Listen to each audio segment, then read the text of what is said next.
Hey, Daily Dosers, this is Connor, and we are moving to a new series in this new year. New year, new you. And man, I love resolutions, but really I just love goals at any time. I am one of those weirdos who always is setting goals.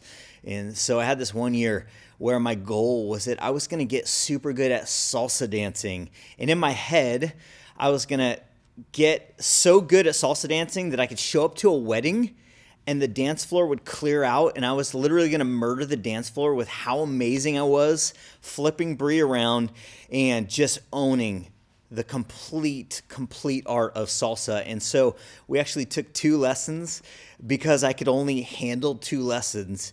And sweaty and frustrated, I told Brie at the end of lesson 2, actually I didn't make it all the way through. I just said, I'm leaving, let's go. And I left, and my salsa dancing dream died. But what is true is that so many of my goals and the things I'm setting for me will never truly touch the reason why I set them.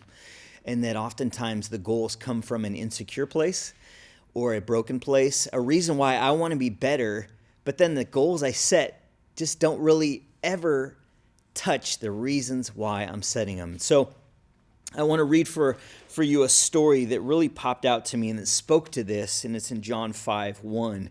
Says, sometime later, Jesus went up to Jerusalem for one of the Jewish festivals.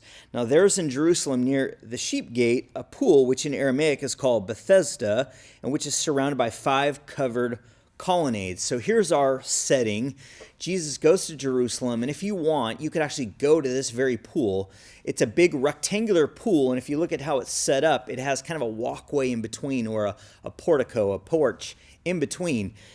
And so Jesus goes to this place. It's called Bethesda, and anytime you hear Bethesda, it means Bet, Thesda. So Bet means house of, and this means house of mercy. So Bethesda.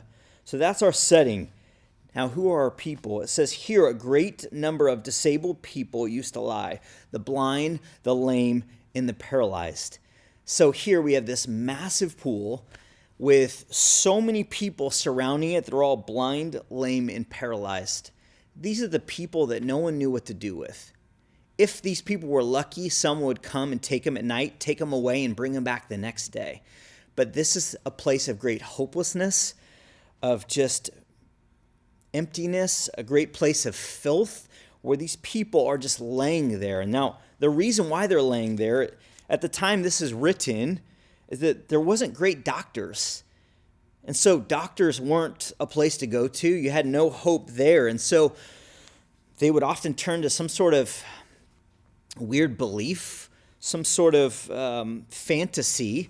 And in this setting, they used to look at this pool, and it was a natural spring that would come up, and bubbles would come up out of the pool. And so when the bubbles came up, the belief was that the first person that went into the bubbles would be healed.